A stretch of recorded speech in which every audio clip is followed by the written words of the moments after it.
Test un 2 1 2. Test un 2 1 2.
Could the interpretation team please do a sound check or a 10 count on the English channel, followed by a 10 count on the French channel? Thanks very much.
One, two, three. Actually, never mind Global AV. We're good? Okay, thank you.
Just a quick update. We're just making sure our computer technology here is all set up. We'll start as soon as we're ready.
That's it. All right. I think we are all set here now for technology. Welcome, everyone. You'll have to pretend today that I'm Councillor DeRoche. We look a lot alike, so shouldn't be too hard. Poor Councillor DeRoche is not feeling well, so I am here. So welcome, everyone. First thing we're going to start with is the land acknowledgement. We acknowledge that Ottawa is located on unceded territory of the Algonquin Anishinaabe Nation, whose culture and presence have nurtured and continue to nurture this land. Il est important de souligner que la ville d'Ottawa, The city of Ottawa is built on unceded Anishinaabe Algonquin territory, whose culture and presence have and continue to bring a valuable contribution. However, okay, I will ask the committee coordinator to do the roll call. Councillor Tierney, He was looking for a Zoom link. I see him online, Chair. Present, present. Sorry about that, everybody. Thank you, Councillor. Councillor Gower. Here. Councillor Leeper. Bonjour. Councillor Kavanagh. Present. Vice Chair Curry. Here. Chair DesRoches. You have quorum, Chair. Thank you very much. So, declaration of interest. Seeing none. Confirmation of minutes from the LRT subcommittee, the minutes 10 August 29th, 2024. Are these minutes carried? Carried. Carried. All right, thank you. So that brings us to our main item here. Transit Services Department, Stage 2 Light Rail Transit Project. Merci beaucoup, Vice Chair Curry. Thank you very much. Good morning, everyone. I'm pleased to be here at today's Light Rail Subcommittee meeting. While there has been a lot of focus on lines 2 and 4 over the last few months, work on the east and west extensions has not stopped. Today, I'm joined by members of the Rail Construction Program team to provide an update to the O-Train extension projects on the east-west lines. In the east, we began vehicle testing earlier this year, and since then, we have successfully expanded testing from Blair Station to Trim Station. This testing will continue into the new year and advance the project forward. In the west, the first train was delivered to the light maintenance and storage facility earlier in the fall, and before the end of the year, we are expecting 2 additional vehicles. This milestone marks the beginning of an exciting time as we prepare to start testing vehicles on a portion of the O-Train West extension. Next slide, please. Before I passed the presentation over to Richard, I wanted to provide you with a status update on the O-Train South extension. Since trial running completed at the end of October, Our focus has been working towards substantial completion. As we shared earlier in the week, I'm very happy that substantial completion has now been achieved. Our focus is now on final readiness. This is key for the Transpo and Transit Next teams to ensure that we are all ready for customers. One of the activities for final readiness is happening tomorrow, when we will host a dress rehearsal that simulates in-service conditions with passengers. This will allow us to monitor the system while it's being used by a large group of people who have not been on lines 2 and 4 before. Our team will carefully review the results and lessons learned and enhance our operations where possible. My team and I will be hosting a technical briefing on December 6th, where we will update you on these findings, as well as share plans for opening lines 2 and 4. The major milestone of achieving substantial completion and the positive progress we have made toward opening represent the exceptional hard work of our teams over the last 4 years. I'm very proud of the contributions from so many people who have made this a reality. Before I hand this over to Richard Holder, Director of our Rail Construction Program, I want to thank Jocelyn Daigle, our Manager of Construction Management, who will present today the O-Train and East Extension, and Michael Bartlett, our Manager of Rail Infrastructure, who will present the O-Train West Extension. Merci beaucoup. Je passe maintenant la parole à Richard. Merci René. Je suis très content d'être ici avec vous. I'm very happy to be here with you to give you an update on progress of our teams with the phase 2. Significant progress over the last few weeks. And as René mentioned, we will provide more updates at our technical briefing on lines 2 and 4 next week.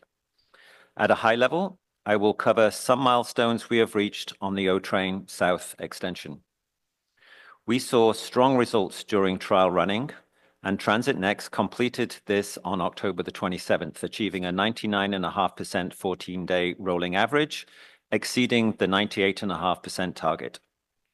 As we shared in our memo earlier this week, after a thorough and detailed process, the independent certifier issued a substantial completion certificate on November the 26th. This means that all major project elements have been met. A small update from what you see on the slides. Yesterday, we received the Certificate of Fitness from the Canadian Transportation Agency. Again, we will provide more information at the technical briefing next week on the safety requirements for our customers. Staff have also been working with emergency services teams to prepare for revenue service. An integrated full-scale exercise took place earlier in the week at the Dow's Lake Tunnel. This important work allows emergency responders to build on their knowledge and training for the system and its many safety features. In the last few weeks, we have also made progress on finalizing some minor construction works, including final upgrades to the Leitrim and Bowesville Park and Ride, as well as the Limebank bus loop. We have also completed the Gilligan and Leitrim intersection and activated the signalized pedestrian crossings at Gladstone and at Limebank Main Street, which are important links for active transportation. In terms of the path to revenue service, all of these major milestones bring us one step closer to opening lines 2 and 4 for customers. However, there is still some work that needs to be completed. Transit Next needs to submit the final safety case and final report from the independent safety assessor. Once this is done, the city's independent safety auditor will provide a statement indicating that all safety requirements in the project agreement have been met and that there are no objections to the start of passenger service. For our team, the focus is now on final readiness activities. These include a dress rehearsal on November the 30th with OC Transpo staff and their families. We will also be doing additional drills, exercises, and scenarios, including monitoring system reliability during winter conditions, continuing training for rail operators, and rolling out customer communications. All this work is essential and cannot be rushed. It will help ensure that the system and our staff are ready and well prepared to welcome customers. Next slide, please.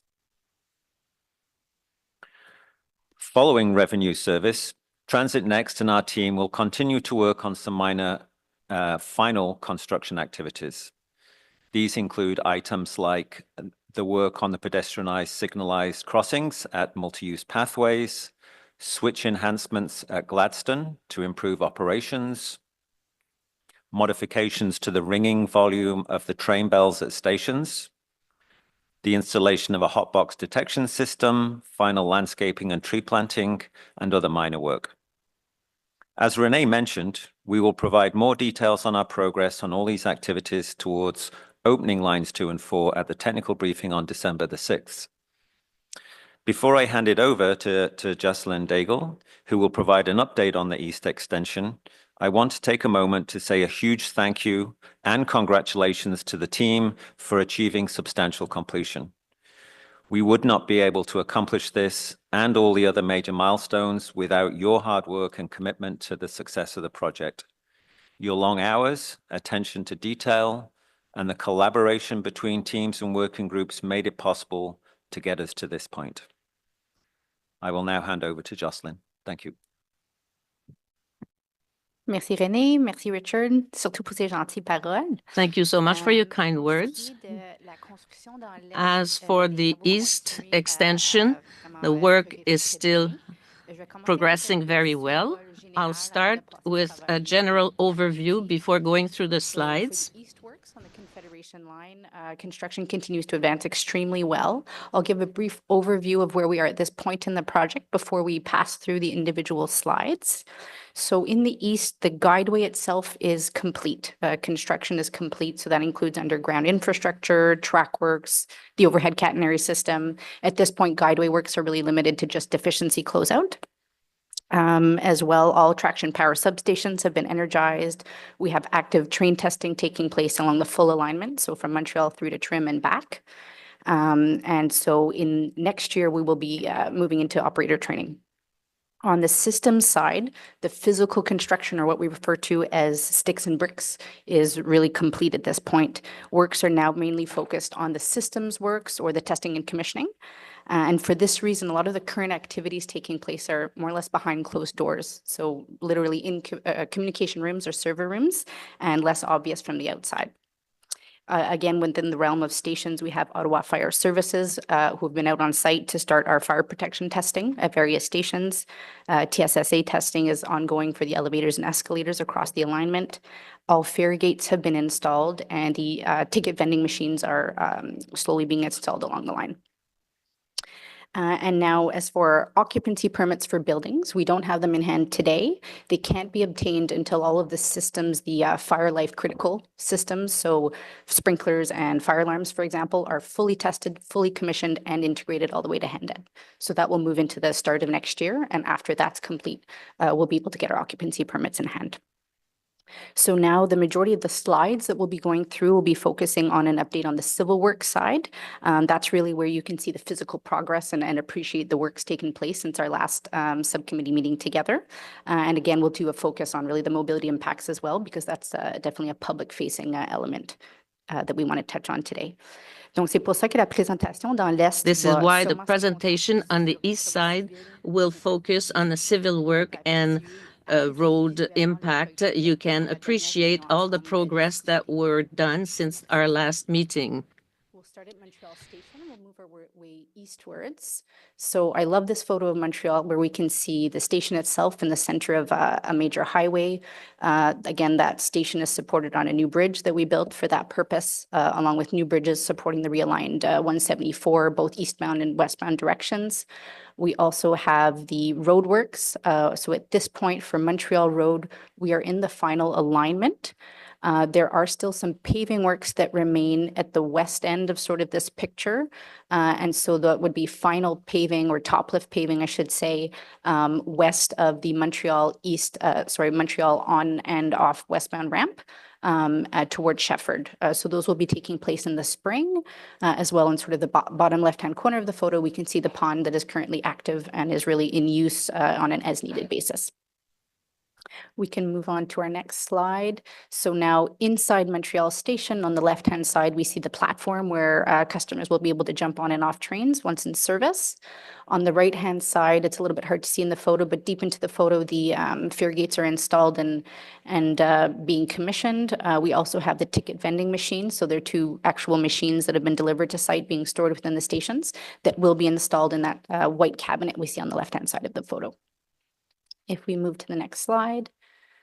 So Jeanne d'Arc Station. So here on the civil side, we've been implementing some connectivity enhancements, as well as some rehabilitation works along the bridge itself and the road. So this includes, wider sidewalks and a new map. They're really taking shape, as you can see from the photo here. As far as the traffic mobility side, traffic is currently on the two outermost lanes, while the innermost lanes are reserved for some of the final flat works, which are median related. So a curb that comes along the median there. By the end of this year, all 4 lanes will be open at the bridge location. It is important to note that at the north end of the project, we have the OC Roundabout project that we are coordinating with closely, and that project does involve a lane reduction as you head northwards. We can move to the next slide.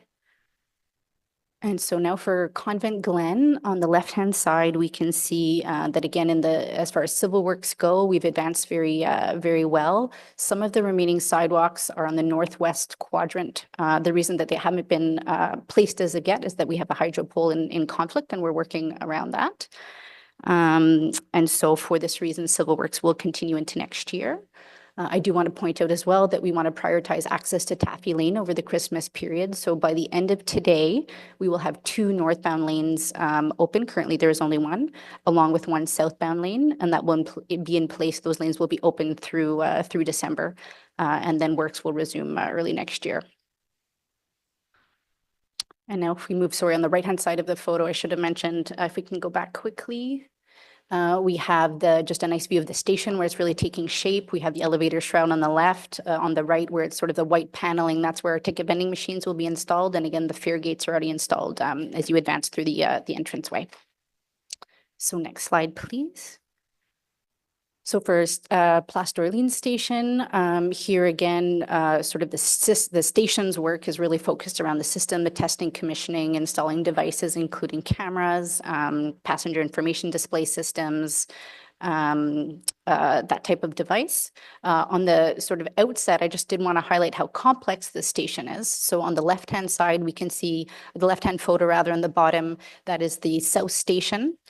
In the middle there is what we call the transfer building. So that is the LRT station that's been built integral or integrated with the existing bus station, all within an active bus loop. And then if we move over to the right-hand side of the photo, you can see how that extends into the median where we have an east and a west station. And in general at this location, again, to highlight the complexity, we have 3 sets of elevators, 4 sets of fare gates, and 4 sets of ticket vending machines, just to touch on some of the elements. If we move on to trim. So trim, if we start on the left-hand side, again, to give a view from the civil perspective, in the eastbound direction on the 174 here, we have final realigned lanes with final pavement. We have those white lines, which are the traffic delineator warning strips, kind of warning motorists to slow down as you head eastwards, you approach the intersection and slower speeds. As far as the park and ride goes and the bus loop, we have that new trim bus loop that has been constructed and put in service. And within the park and ride itself, we have roughly 40% of the parking spots were in use now. And park and ride works will continue into the next year. That includes underground works and the granular and pavement activities. On the right-hand side, this is just a nice view to show us that at this point, or this location rather, we have final 174 alignment along with paving. So in the eastbound direction, we have final 174 from Champlain eastwards. And in the westbound direction, we have final 174 from Trim Road eastwards. So you can see at that location some of the final paving work, signalized crossing that's been activated. And now if we move on to the next slide, we did want to touch on as well full-scale emergency activity or exercise rather that took place that was incredibly successful. So this was on our Montreal Road flyover, what we call Bridge 4. The exercise was done to validate the operational readiness of various emergency service groups. So Ottawa Police, Ottawa Fire, paramedics, OC Transpo Special Constables Unit. It was a very sort of complex activity that was also very well executed and proven successful as far as people's response, the various groups. So the scenario was simulating a power outage that caused the train to stop and be immobilized on this structure. So all responders attended to the incident to evacuate passengers, and ultimately the event was considered a success. If we move on to the next slide, we do want to do a touch on the milestones, the construction milestones from this year. So it's been a very big year. We've completed the guideway as mentioned, so that includes track work and OCS. We've undergone train testing, which is ongoing along the complete alignment. So from Blair out to Trim. We have the Trim bus loop, which has been complete, is in operation. Montreal Road is in final alignment. Again, we have some final top lift paving to come in the westbound direction on the west side. On the 174, we have done some final alignment as mentioned in certain areas where we were able to, while we have BRT lanes still operational, and those are highlighted there. We can move to our next slide. And so upcoming east activities will really have a big start of next year as we continue works through to substantial completion. So we'll continue our train testing and our operator training and we'll begin in the new year. So this is Blair Station eastwards out to Trim. We will complete the remaining areas of the Trim Park and Ride in Q2. By Q2 as well, we will be paving Jeanne d'Arc Boulevard. And in that same quarter, we'll be working to get all of our station occupancy permits in hand. We did want to highlight that after the project itself, the line is operational. We do have works that remain. So these are considered remaining works, mainly centered around the 174 highway, which will involve removal of the BRT lanes and realignment and final paving. And again, those activities can only take place once our line is operational, as we need the BRT up until then. And so on the traffic mobility side, we did want to take some time to go through each of the key areas in the east. So if we start with the 174, we will have lane and ramp closures that will continue as required. In general, we can expect closures for the next 3 weeks, taking us through to December 22nd. There will be a full shutdown in the east for a 2-week period over the Christmas holidays. So there won't be any road closures taking place during that time. And generally speaking, there will be limited closures over the winter, and then we will see a ramp up in the spring as works continue and weather allows us to pick up where we left off this year. As mentioned previously, we want to really reiterate that there's that additional paving and highway works to be completed post-substantial completion that we can expect sort of on the back half of next year, 2025. If we move through to Montreal Road, so again, we are in a current configuration, which we will maintain through the winter. In the spring of next year, we will continue that final top lift paving west of the 174. And we can also, similar to the final 174 works that will take place post-substantial completion, we can expect some ramp work at that time as well, because by removing the BRT lanes, that will also remove the BRT lanes that continue through the ramps at that area. At Jeanne d'Arc, we did want to mention, as touched on earlier, that by the end of this year, we will have all lanes open on the bridge. Again, there's the roundabout works that are just north of that, but the bridge itself will have all lanes opened by the end of the year, and that configuration will be maintained through the winter. And then just to keep in mind that next year we will continue to have closures, so lane closures as well as off-peak full closures to be able to complete the remaining scopes of the rehabilitation and active transportation enhancement project. And now if we go to the next slide, our remaining 2 areas to focus on our mobility impacts, we have Orleans. Again, by end of day today, we'll have 3 lanes open. So a second northbound lane will be open to traffic, again, really to allow, among others, traffic to Taffy Lane for the Christmas period. And we will go down again to 2 lanes in early next year, though, to complete our works. And there'll be, in general, some long-term lane closures to follow next year for works.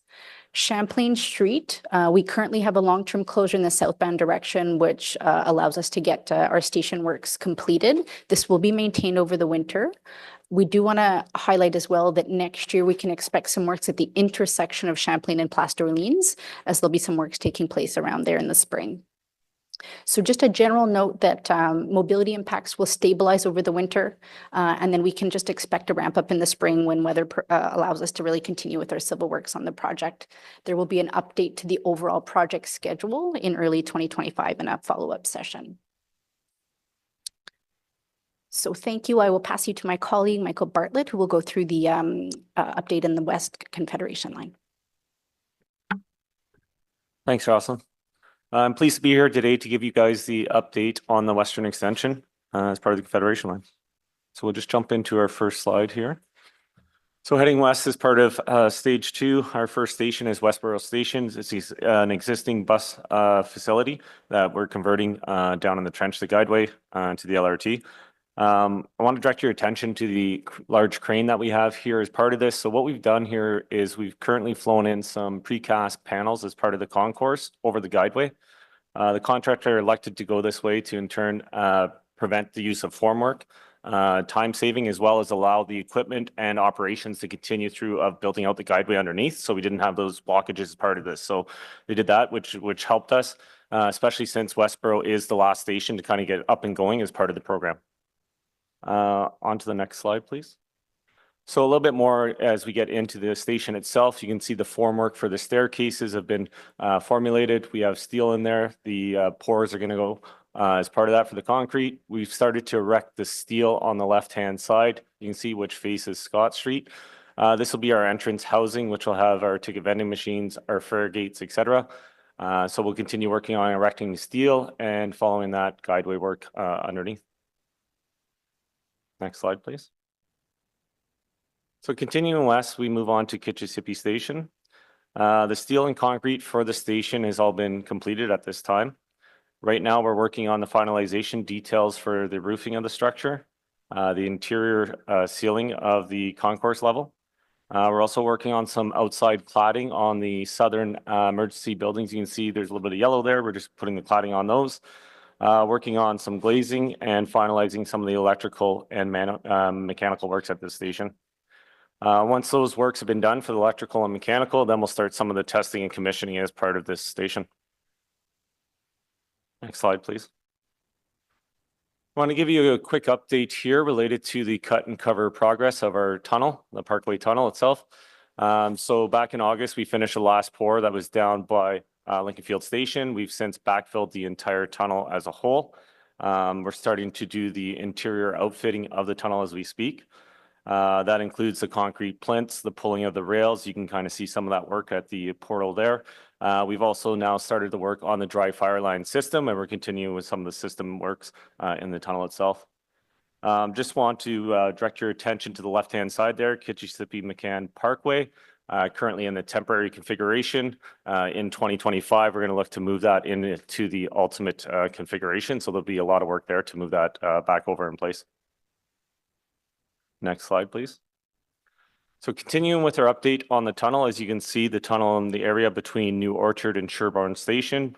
Sherbourne Station is the far station at the top of the photo. We're looking east here as part of this. As you can see, our tunnel has been backfilled in full here as part of this. I want to touch upon Richmond Road Revitalization Project here as we speak, as you can see here. As part of these works, there's a lot of work to be done. Brand new water mains, storm sewers, sanitary systems, revitalization of the roadway. We're going to include pedestrian cycling network as part of this. Byron Linear Park's going to get a facelift as well as part of this. So it's very exciting. In 2025, you're going to see a lot of this work come into fruition. Next slide, please. So moving back into our eastern station in the Parkway Tunnel, Sherbourne Station, what we have here is underneath the actual station concourse level, we have our TPSS underneath that. Some of the interior works along that has been completed as we speak, such as insulation and drywall in that area. We also have a lot of mechanical and electrical work going on the interior concourse level and lower platform level as we speak. Next slide, please. Moving to our western station within the Parkway Tunnel is New Orchard Station. We have mechanical and electrical work going on similarly here as part of these station works and some exterior building cladding. As you can see on the left side, the yellow insulation there, we're going to cover that up with the building cladding. We thought we'd jump in and show you guys some photos related to what it looks like at the platform level and from the concourse. So if we jump to the next slide, you get a better kind of visual of what the actual user interface will be when they're down there on the platform. So the left is Sherbourne Station. So just flagging that both the stations for Sherbourne and New Orchard are center platform stations. The trains will be running on the outside as part of this. You'll see on the left-hand photo, the center spine steel structure through there. We'll have a roof covering on top of that to protect users from the elements when they're waiting for the trains. Next slide, please. Some other components of the mechanical and electrical rooms as part of Sherbourne and New Orchard Station. So we're currently working on the finalization of roughing these out. So insulation, drywall, some electrical, mechanical as part of this will be is underway currently and will continue to progress into 2025. Next slide, please. Lincoln Field Station, located just north of Carling Avenue. On the left-hand side is the existing Lincoln Fields bus rapid transit system and loop. Ultimately, we will be taking that down and we'll be transporting it over to the east. So the eastern location will be our new rapid transit system bus loop component interfacing with the LRT station. The top right location is the bus operator building that's currently enclosed. We have testing and commissioning that's currently ongoing with it. In the actual LRT station itself, we're currently working on the fare gates and ticket vending machines. It's one of our mostly advanced station to date in the West to date. Next slide, please. So this photo is looking south of Carling Avenue towards Connaught Flyover, which is in the far top of the photo. Some things to point out as part of this photo itself. So we have Woodruff High School on the left-hand side of the photo. We have the Woodruff pedestrian overpass structure, which is currently open to the public and in use. On the right-hand side, we have the existing bus rapid transit system detour currently in place that allows our flow of patrons from Lincoln Fields up to Iris and to Algonquin. And while we're building the actual track system for our extensions into Moody as well as into Algonquin Station. So you'll see 4 tracks here as part of this. This is where the actual split occurs, where we head to Algonquin and to Moody. And the flyover allows the bus rapid transit system to actually operate while we're doing construction. And the flyover also crosses Pinecrest Creek as well. Remaining works that are going to be in this area. So we have OCS works that need to be completed as part of this. So that will continue into 2025. And then in the near future, we'll be removing the bus rapid transit system as part of that and be covering it up with landscaping. It'll be back to kind of a more greened up area, landscape, trees, et cetera, as part of it. Next slide, please. An overview of Irish Station. So one of our most completed stations to date, a little simpler than Lincoln Fields, but as you can see here, a lot of it is completed and intact. A little bit of glazing still left on the rooftop to be done. We have the realigned Pinecrest Creek on the left-hand side of the station in this area. Some more cleanup works to be done as part of that in 2025. There will also be a multi-use pathway connection that'll be on the left-hand side of the station. So where the white vehicle is currently shown, we will have a multi-use pathway that runs north and south with a connection up to Iris Road itself.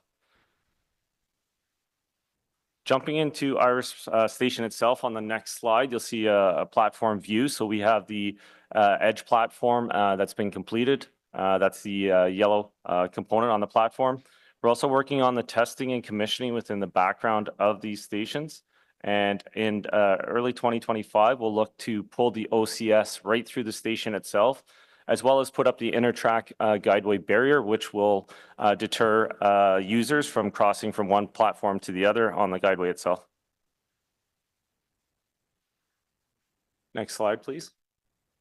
Continuing south to our last station is Algonquin Station. So the big head house on the south end, you can see there. So the bus transitway users could get off and come in through this building facility.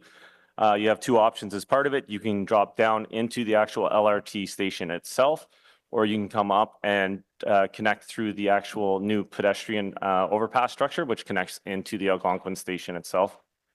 Ongoing works related to the pedestrian overpass right now. We're working on some mechanical electrical components within it. We're finalizing some painting touch-ups. Following that, we'll be putting glazing on the outside of the pedestrian bridge structure itself. If we jump into the next slide, we'll get a little bit more of a look inside the actual building itself. So what we have here on the left-hand side is the elevator housing and shroud. So that has been, panels are all in place now, post this photo. We're currently working on the doors, some overhead signage. The escalator, as you can see in here, is still in construction mode. And we're also working on some testing and commissioning of the components that are currently in place. Next slide, please. So while we're in the southern leg, we thought it'd be nice to touch upon the Pinecrest Stormwater Management Facility. So what we have here is basically the day before we started construction as part of this, big open area with a single multi-use pathway. Pinecrest Creek is hidden behind those on Baseline Road, just on the right-hand side there where the trees are. That's the start of where Pinecrest Creek starts. So we have an underground sewer system that outlets between some of those buildings and then heads to, I would say, the southeast here in the photo. It's actually west. But that's where Pinecrest Creek ultimately starts, slides underneath Woodruff, and then heads north towards Ira Station. As part of this, what we looked to do in our project was to actually provide a control to the stormwater that's there as part of this. So we'll jump into the next photo, which I can explain a little better some of the details. This is what it looks like today. So what we've done is we've taken this major storm sewer catchment area that used to come through a pipe and into a creek uncontrolled. And now we've put it into a 3-celled stormwater management facility, as part of that. Where now we can control the flows that come through Pinecrest Creek. We now control the water. We actually now have time to let the particles settle within the pond itself, which we can clean out. The amount of pathway networks within this now is right throughout, so any entity, parties that want to go east, west, north, south have the ability to do so. And we also provided a lookout on the left-hand side at cell 2, where with benches, so users can go there, take a rest, enjoy the views, and relax. So it's a really nice change to what we've done as part of this, and a huge success. And I think it was worth noting as part of our program. Next slide, please. So continuing west now towards Mooney, we hit Queensview Station. So right now, a lot of the work is on the interior side as part of this. So we're working on the ceiling within the concourse levels and the elevator installation as part of it. We're working on some mechanical electrical finishes on the interior. And we are also currently sandblasting the concourse level and platforms to get them ready for final finishing. Next slide, please. Moving on to Pinecrest Station. So the station itself, the elevator shroud is in the final stages as part of it. Mechanical electrical finishes within the station itself are currently underway. Working on some testing and commissioning as we speak. And just to the north, where you see a lot of the laydown area as part of it, this is where buses will be doing drop-off and interfacing with the LRT facility itself. So that work is going to commence in early 2025. So dropping down into Pinecrest Station to kind of give users a view of what it would be like when you're waiting for the train. So a couple things to note here. You can see the platform edging is in place. We have our direct fixation type of style rail through here. So concrete plinths, the rail have been completely pulled. We've got some of the platform lighting in place, some of the mechanical, electrical stuff you can see on the left-hand side, still working on that as part of it. The other thing to note is that large wall on the right-hand side, that actually helps to retain the actual north to west on-ramp from Pinecrest to the 417. So continuing west here to Bayshore Station, a lot of work has progressed as part of this. Currently what we're working on is the emergency lighting and sump pump. So the emergency tunnel that's underneath the guideway, you'd recall from previous photos as part of the committee, now completely covered with guideway, track, etc. But within that emergency tunnel itself, we're currently working on the lighting and sump pump. We're also working on the fireproofing of the bridge structure connections that go up above the guideway and the bus rapid transit system. And we're currently working on finishing the exterior cladding of some of the buildings. Jumping into some of the stations here itself to take a look. So what you can see here on the left-hand side is we're getting ready for the topping slab as part of the actual LRT platform.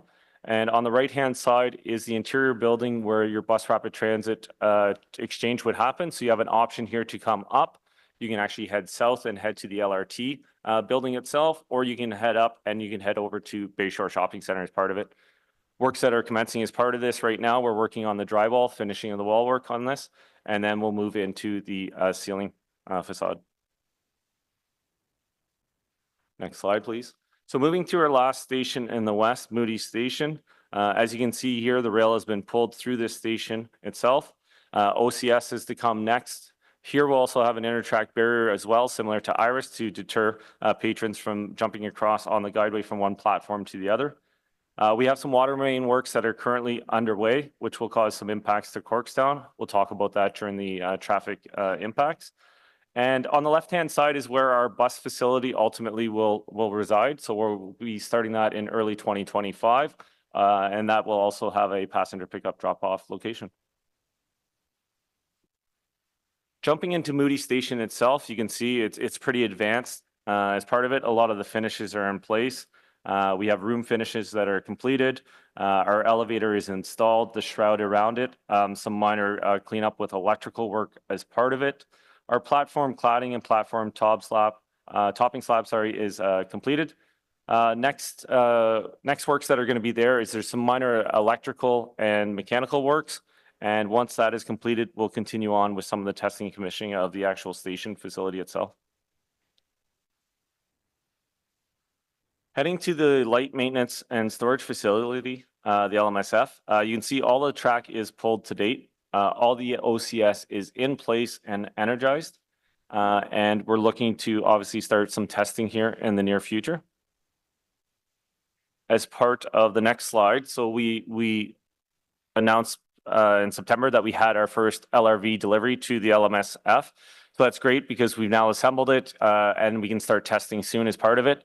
We're happy to say that we will be sending over 2 more LRVs, so we'll have 3 in total there before the end of December. And in turn, what this is going to do, it's going to help us to advance testing as part of our program. If we had to wait to get a train from Belfast all the way out to the LMSF, this would take a long while. So in turn, what we've done is to leapfrog some of the testing and advance that. We've provided 3 LRVs over at the LMSF. As things come online with energization, OCS, the guideways available, we'll start pushing these LRVs out to Moody, Bayshore, Pinecrest, Queensview, and start that testing phase in advance of works if we're kind of stuck between the tunnels, still outfitting and stuff like that. This will help us test this system and get it up and going faster. So a huge advantage to part of the program. So next slide, please. I just want to highlight some of the construction milestones that I've already talked about. So we have the LRV delivery. As I said, we'll have 2 more before the end of December. The commissioning of the LMSF, and then as we indicated, we'll start pushing trains to the east. The revitalization of Richmond Road project, you know, it's going to get up and going. This next year is going to be a big one for us as part of 2025. So we look forward to getting a lot of those underground works in place and then moving into the surface works. And the completion of the cut and cover tunnel structure with the closure of the last pour, the backfilling of it. And as you can see here in the bottom right photo, this is what the tunnel actually looks like today. So we have our concrete plinths in, some rails in. We have our duct bank on the right-hand side where we'll start pulling some of the cables. And on the top right is our dry fire line. So it's pretty advanced and we continue to work through it. Noting the upcoming activities as part of our program. So once again, the 2 LRVs to be delivered in early December. Once again, Richmond Road Complete Streets, revitalization of it. Into 2025, the OCS and catenary system on the main line. 2025 completion of the track. So right now we are roughly 90% plus or minus of track pulled in the west. That's over basically 30 kilometers of track that's been pulled. So it's been a huge undertaking here and it's been pretty successful. We look forward to finishing that in early 2025. As indicated as part of the tunnel works, we're going to look to start pulling cables through the tunnel in Q2 of 2025. And in early 2025, the train testing at the LMSF, once we have the 3 LRVs up and running and start pushing that towards Bayshore, Moody, and Pinecrest. So I just wanted to touch quickly here upon some of the traffic and mobility impacts that we will see over the next couple of months. So as Jocelyn indicated, you know, as part of winter works coming forward, we're going to stabilize these works because a lot of these works are going to slow down as part of winter. But we do still have some work to be done here. Right now, we're still working to seek final approvals with some of the staging with the Ministry of Transportation Ontario. So those meetings are currently ongoing. We currently have impacts to the westbound off-ramp at Pinecrest and Greenbank. That's still in a temporary condition right now. We have one right lane that's currently closed.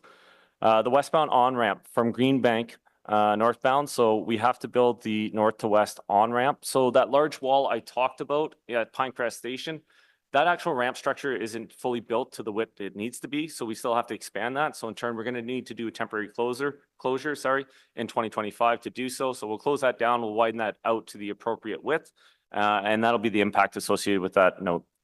The 417 westbound on-ramp from Pinecrest southbound, so this is coming from the south on the ramp and then heading west. We're looking to open that soon. We're just going through the final details with the Ministry of Transportation of Ontario to get approvals and hoping to open that shortly. Moving on to the next interchange as part of Richmond Road. A lot of the closures associated with those impacts will be associated with the snow wall build that needs to be completed as part of it. So between Pinecrest and down to Bayshore Station, we have the LRT that actually drops down. So the guideway drops down underneath the Richmond Road off-ramp and the Richmond Road overpass. In order to protect the guideway, OCS, train, etc., from snow removal operation from Ministry of Transportation Ontario, we're going to put a snow wall up in place to essentially protect from snow being thrown onto the guideway as part of those works. So that's basically the major closure needed to be done. With the guideway advanced as much as it is, a lot of that work needs to be conducted from the actual 417 side of things. So we're working closely with the Ministry of Transportation on lane closures and impacts as part of that. So we're continuing to have meetings and we're hoping to get that sorted out shortly. At Moody Interchange, so the minor works impacts is part of that. So we have the remaining sidewalk component and pedestrian crossing on the west-hand side of the overpass structure as part of that. That's the impact that'll be done, and that will be in the spring of 2025. On local roadways as part of Ottawa proper, so Corkstown Road, as indicated, we have some intersection work to be done as part of this, and currently we're working on the water main upgrade in the area, so there'll be some minor impacts to that location there. Kitchie CP McCann, as I already talked about, we're going to put it in its ultimate configuration in 2025. Irish Street, there'll be a minor closure, ultimately just to put in a gas service for the Irish station itself.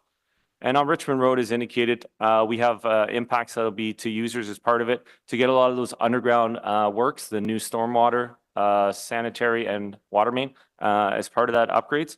So that'll be ongoing in 2025. So as indicated, we're looking to obviously stabilize the arrangement of the actual impacts during the winter of 2024-2025. And we'll look to provide an updated schedule in early 2025 of what all the works in the West is actually will look like to give you guys a better understanding. So for now, that concludes my update for the construction activities in the West. I'd like to now hand it back over to Renee Amilcar to discuss where we're going. Merci beaucoup, Michael. Merci aussi à Jocelyn et Richard. Alors, je sais que Thank you, everyone. I know it's a lot of information in a very short time, but we will come back, don't worry. Today, what we can expect for the coming months. Next week, we will host a technical briefing to take a deep dive on lines 2 and 4 and provide an opening date for customers. Later this year, we will continue to make progress on trains being delivered. And in early next year, 2025, we will be back at committee and my team and I will provide a detailed project schedule update on the East and West extensions. Train testing on the East extension will continue through this month of 2025. And through 2025, we will hit more milestones for sure for the East and the West extension. Following a period of stability over the winter, we said that I have to repeat it again, mobility impacts will ramp up starting in the spring of the 2025. We're not off choice. So that's conclude, Chair, my presentation. Merci beaucoup. On est disponible à répondre à vos questions. We're ready to answer your questions. That was great. Questions from committee members? I'm sure there are some. Councillor Tierney. Good morning, Acting Chair. First, I always learn things in these discussions. I learned before that the East End extension wasn't going to open in time for Blues Fest at one of these meetings. Now I'm looking at the slide here. Can you did I see this right? Are we now talking the end of 2025 as the earliest possibility?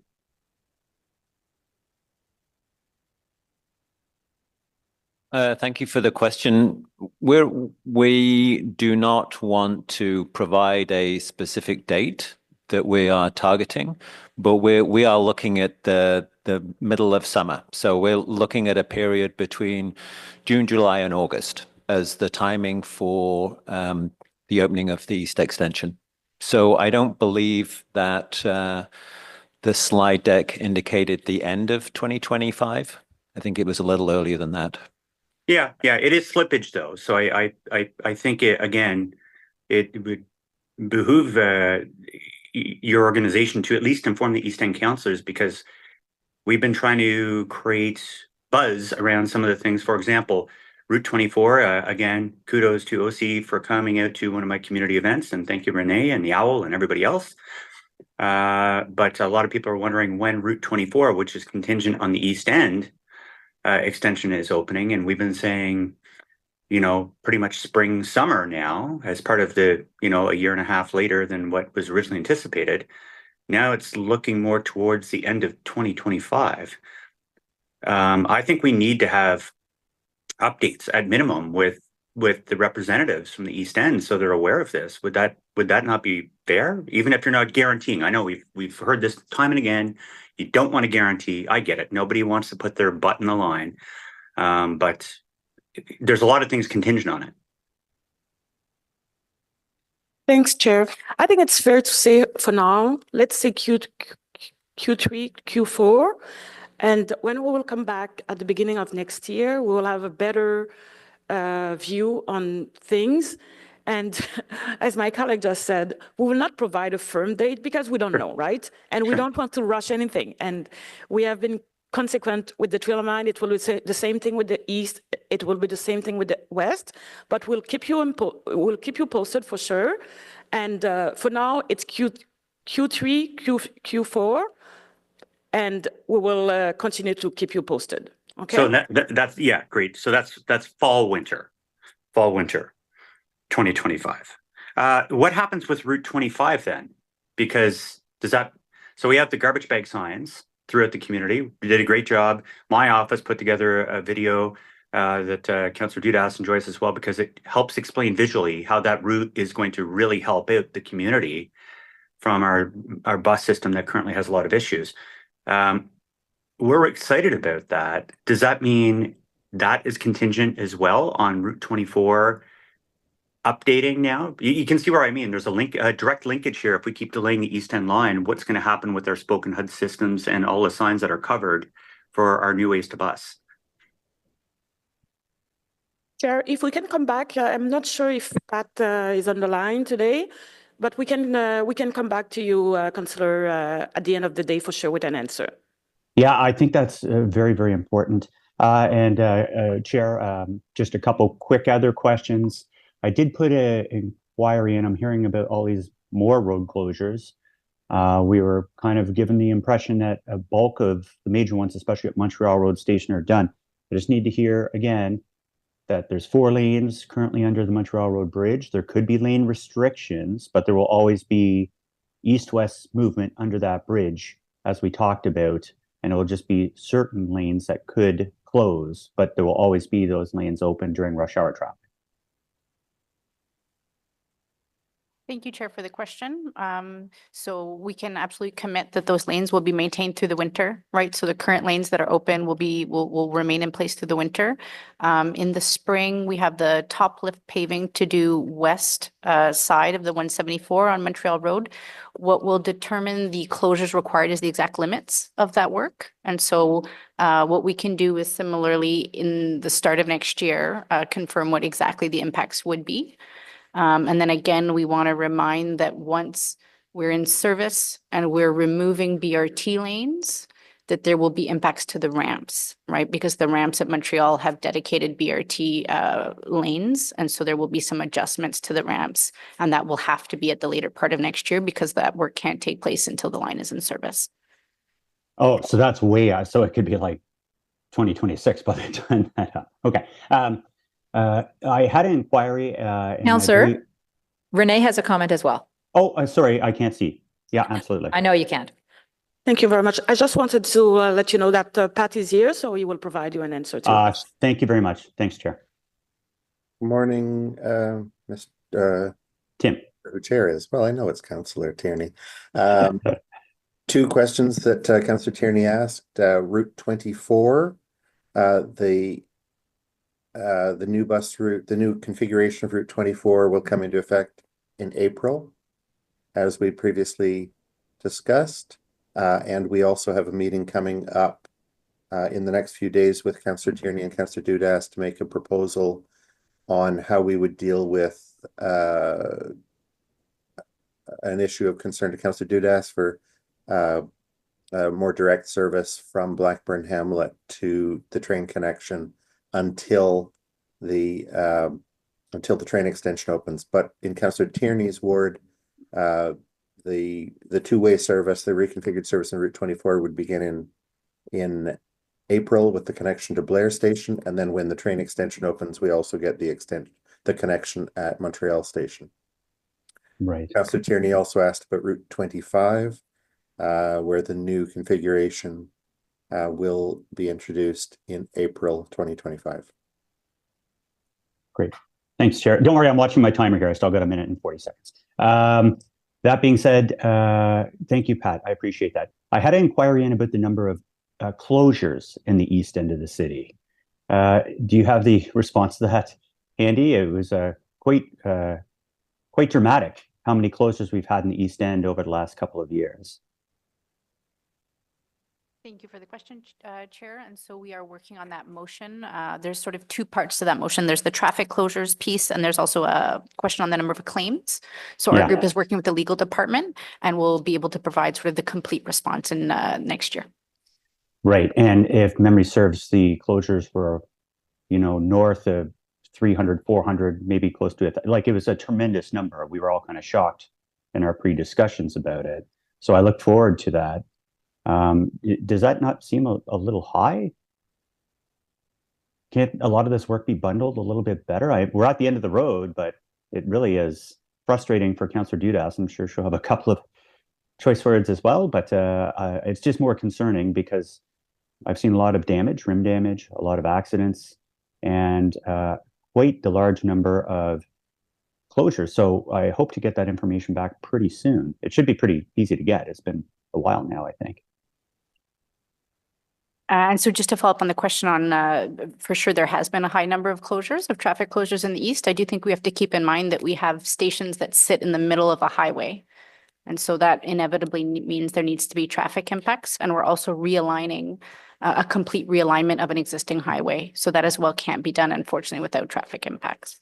Yeah, and that's why I asked why for the claim data through the company, because it's also high. And I'm very worried if we're not bundling tighter, you're increasing the odds of injuries or fatalities if we don't really get control of what's happening. And we can blame the builder as much as we want, but at the end of the day, it falls in our lap. So anyway, I look forward to the responses to those.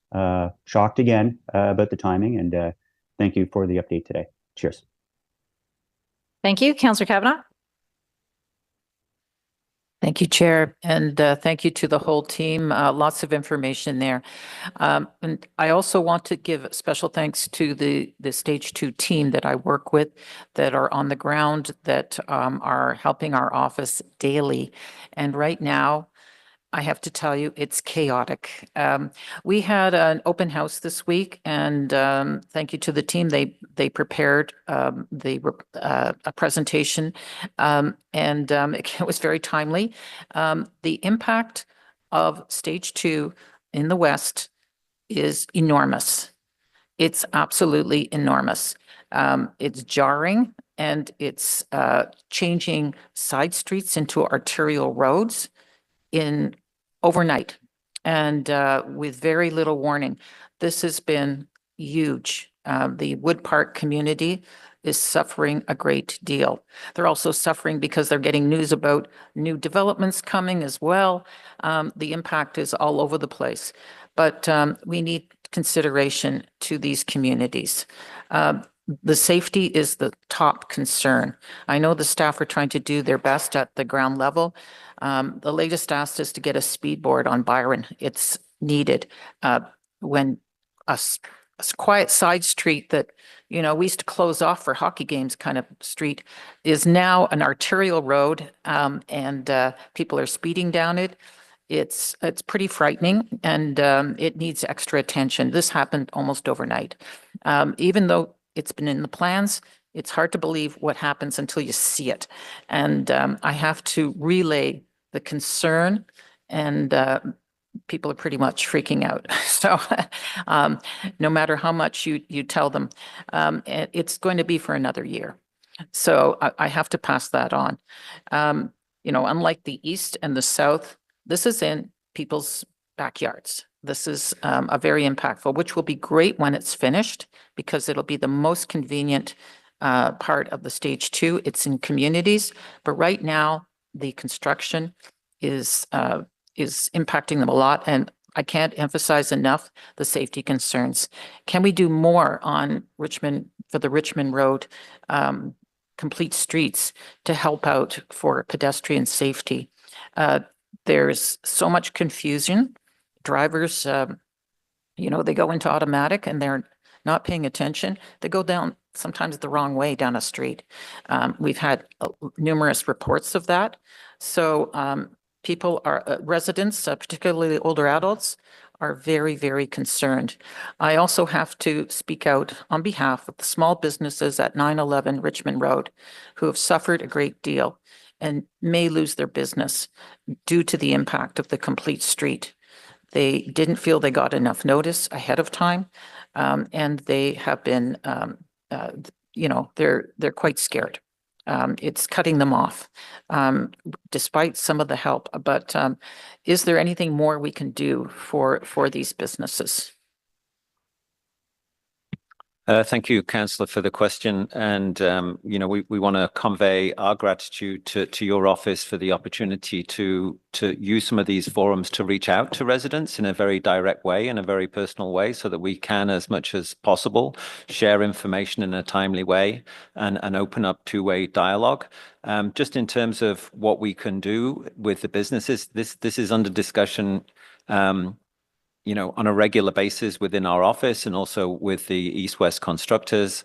In terms of what we can do for the local businesses, we try and focus on, maintaining parking where we can, maintaining access where we can, ensuring that pedestrians have safe and secure access to the businesses. We try and ensure that signage is correct. And as much as possible, protect the access to the businesses.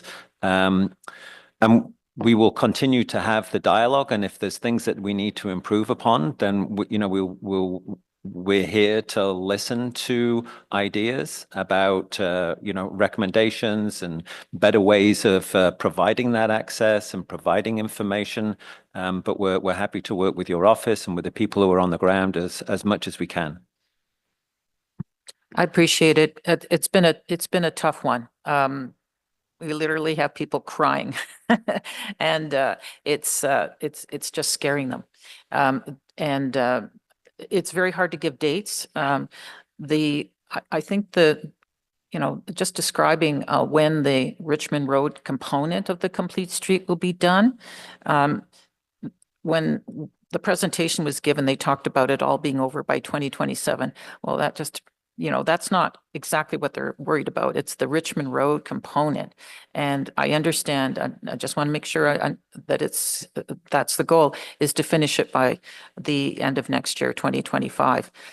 So we just have to keep emphasizing that, but that still could mean a number of small businesses going under.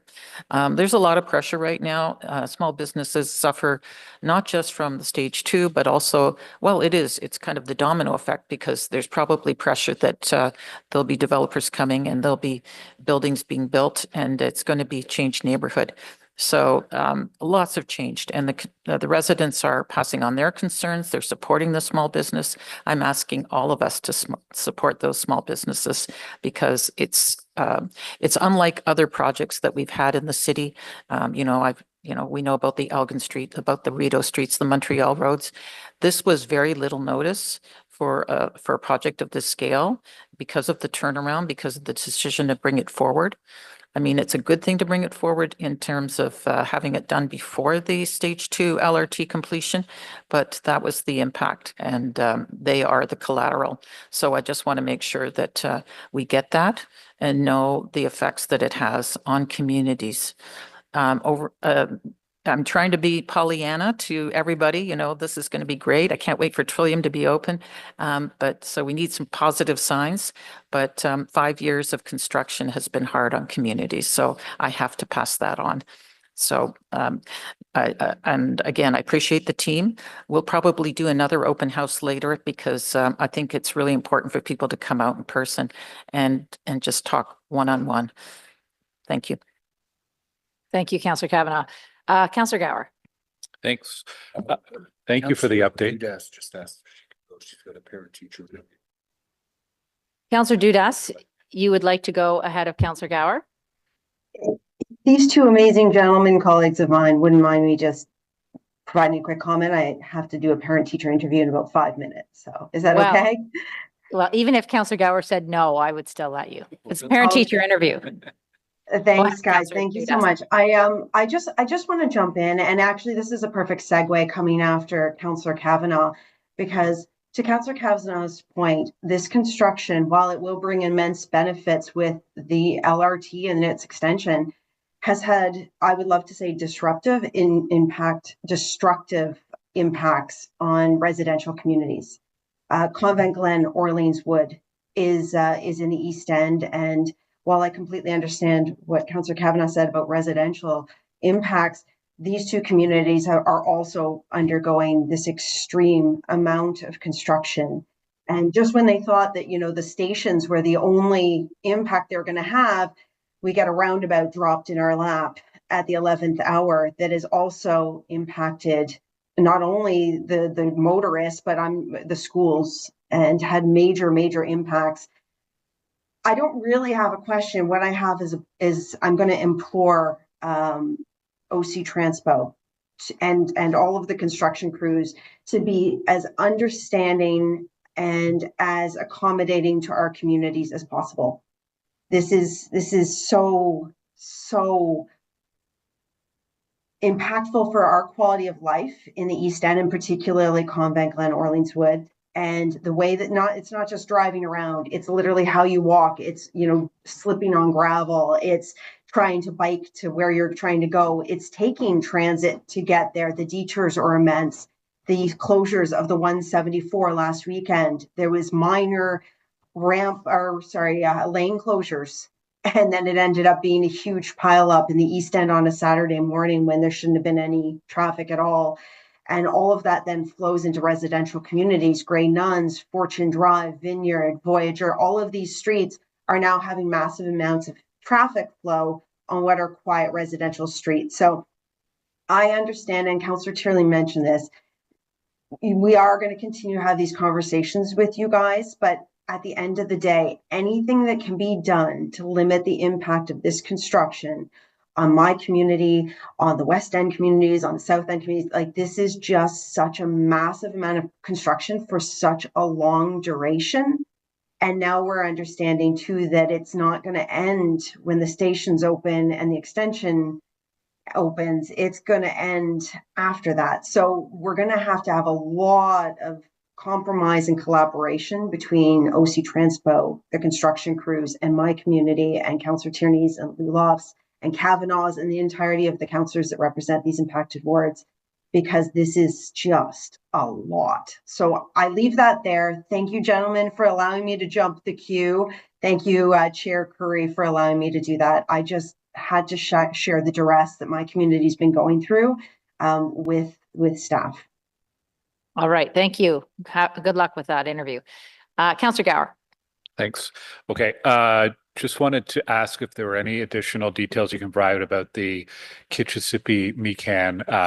I'm concerned about the impact on buses that use it as part of the transit way. In particular, heading eastbound in the morning, there's quite a choke point where the lanes go from 2 to 1. what's the current timeline to have that reopened to 2 lanes in each direction?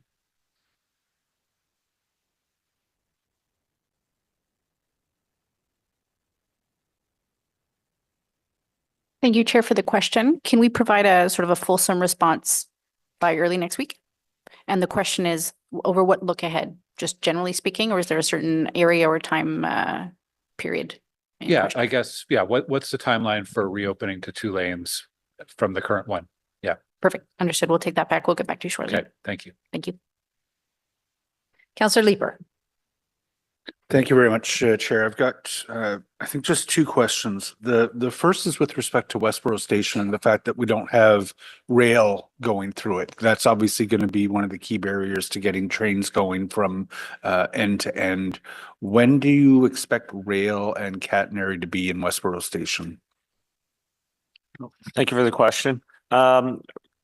Q1 is when we're looking to pull the rail through there. So that location, is you're probably aware, is we have a twin cell box culvert underneath that goes to a single cell. So we're working on a rehabilitation of that. Following that, then we're going to start putting the rail components in it. It also acts as our basically travel way for equipment to come down to continue some of the works in that area.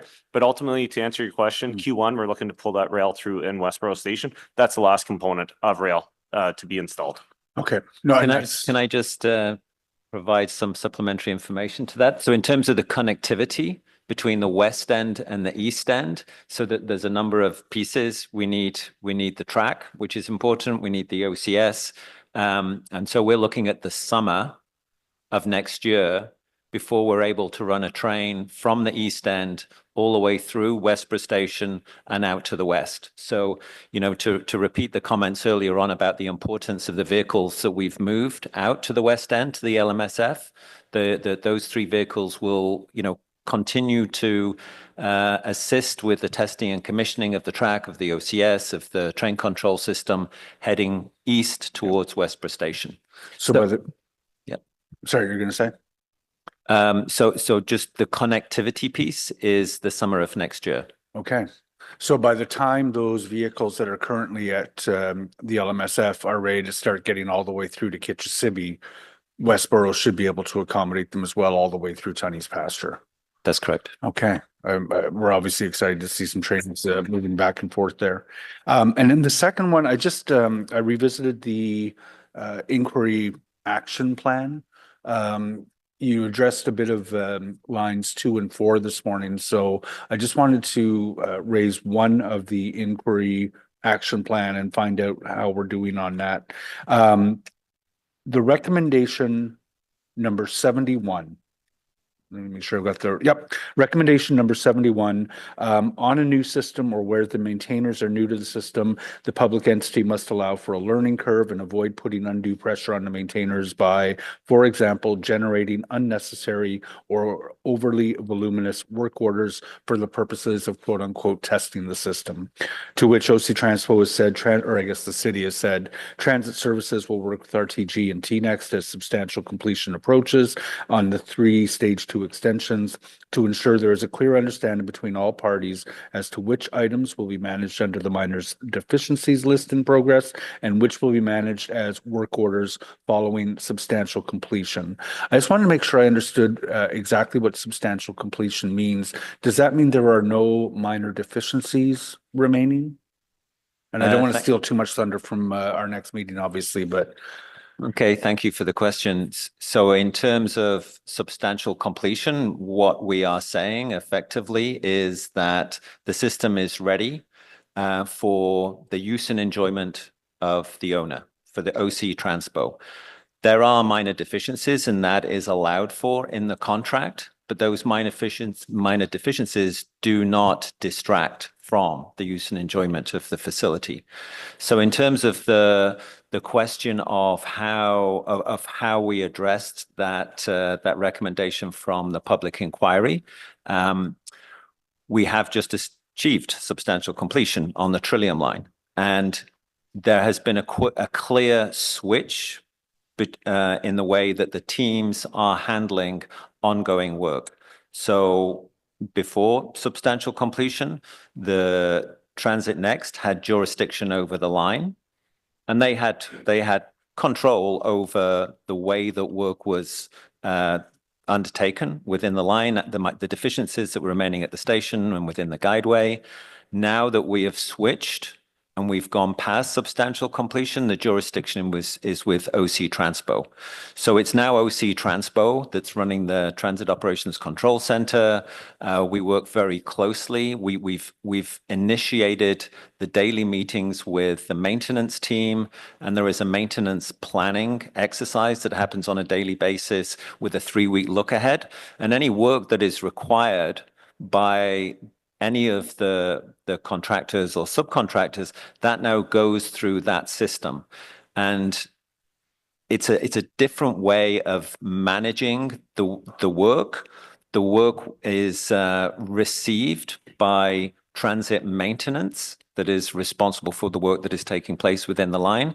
It's received through them as a work order, but they then subsequently distribute that between their constructor, because it may be still a construction issue, or it could be a maintenance issue, which they would then take responsibility for.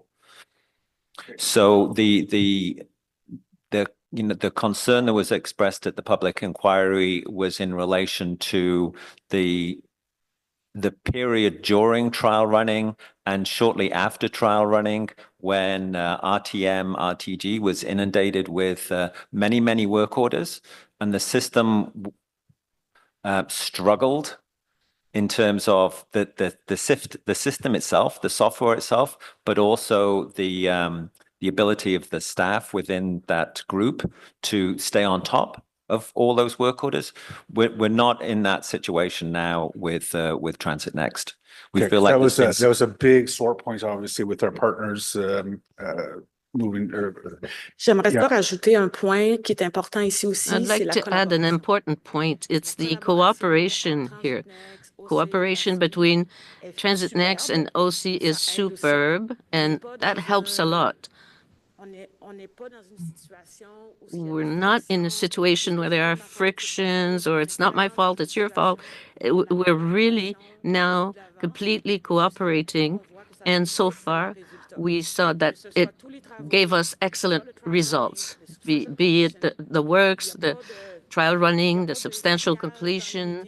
There's no triage in the meetings. Everybody's very respectful. It's very, very important. Everybody has a very clear objective, is to deliver an excellent project. And that's what we're focused on.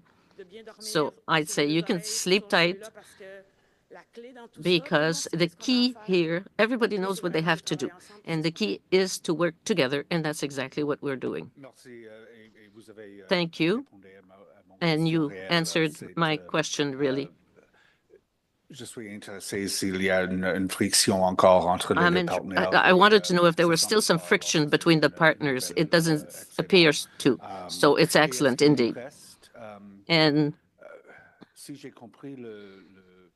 if I understood Mr. Holder's answer, there's still some work orders. Are there a lot of work orders pending?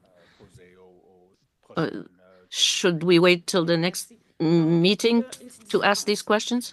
Well, there's a difference. The minor deficiencies is when there are trees to be planted or paint. Yeah. Work order is that when we start the launching, if there's a door that's defective, we'll have to send a work order so that they come and fix the door. In the past, if there was just a little scratch or a little sticker that shouldn't have been there, instead of simply removing it, we would fill a work order in the system. So the system was overloaded with work orders. Some were important, others were not. So the cooperation today that we have allows us to understand each other on what has to go in the system. If there's dust somewhere, you don't need to call anyone to say, come and see the dust. We just remove it. That's it. That's how we're working now. Okay, excellent. That's all for my questions. Councillor Kavanagh. Thank you very much. And I believe Kitchissippi-Macon is going to be fully both lanes by the end of next year. We had a slideshow, so at our open house. So you can double check that. I can send you the slideshow because that's a big question, of course, from anybody in the West End, because the traffic jams are pretty bad and it affects the OC Transpo service. So it has a domino effect on the bus service, and I'm sure Pat knows that. While we're here, I'm getting more messages from small businesses concerned about going out of business. They need special attention. So I'm asking for help. The other thing is safety of pedestrians, particularly in that Byron corridor near the Tim Hortons around Park Place. If we can have special attention for pedestrian safety, making sure that their safety is prioritized because this has all happened so quickly and it's pretty erratic. We have a lot of seniors in that area. So can I get a commitment that we'll look into that further? And by the way, the team is great, but I just want to get some extra help. I can confirm that we'll provide some extra attention to the pedestrians in that area to make sure that the access is clear and safe and available for people with accessibility needs as well as the whole population. Much appreciated. At one time, Byron didn't even have sidewalks. They were put in very quickly just before stage 2. And now that's all they have. So people used to walk on the roads because there was no traffic at all. So it's a huge jarring change. Thank you so much. Thank you. I just have a very quick question before I go to Councillor Gower. The last year, I think everything went well, but the year before Magic of Lights at Wesley Clover, we were using March Road for Corkstown, that Corkstown strip between March and Moody. There was sort of a rejigging of the entire route for people to get into the Magic of Lights show. Is that something when you were mentioning Corkstown, is that going to be a problem this year for that Christmas event? Thank you, Chair, for the question. We'll take that back to confirm. Okay, great. I remember last time when it meant people had to come off of March Road, there was some angst. So if we coordinated in advance with your office, I do remember. Yeah. Yeah. Okay. If you can follow up, communication, I think, was all that was required last time and this time. Councillor Kavanaugh, did you have any comment on that at all? Yeah. Last year, they had only one-way traffic on Corkstown. That was the reason. It's now two-way traffic, so it should be. I'm answering the traffic questions. This is hilarious. Yeah.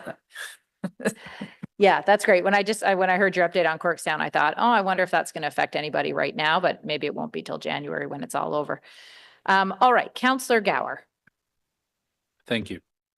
I wanted to thank staff for the updates today and the regular updates. I know there's always frustration that there's not a specific date, but I think compared to our friends in Toronto and how they approach communication around the opening of their train, the progress of their train projects, I think Ottawa's done an excellent job in providing the parameters, the risk, the progress month by month. So thank you for these updates. They're helpful.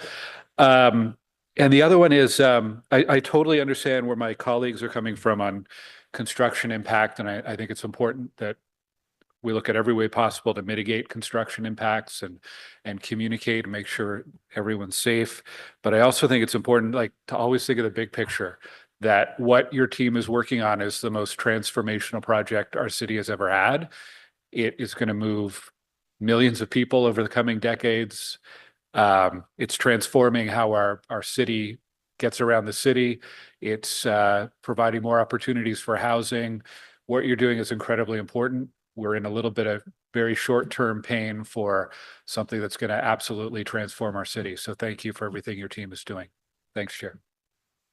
Well said, Councillor and Chair Gower. So we just have a motion here that we have to approve. So the motion is that the Light Rail Subcommittee receive this report for information. Is this item received? Received. All right. So we don't have any in-camera items that I know of. We don't have any notices of motion unless anyone has one. No. No inquiries that I have been told about. Other business? No. So I just want to remind everyone that about that technical briefing on December 6th. So, Make sure you're there. Should be very exciting and interesting.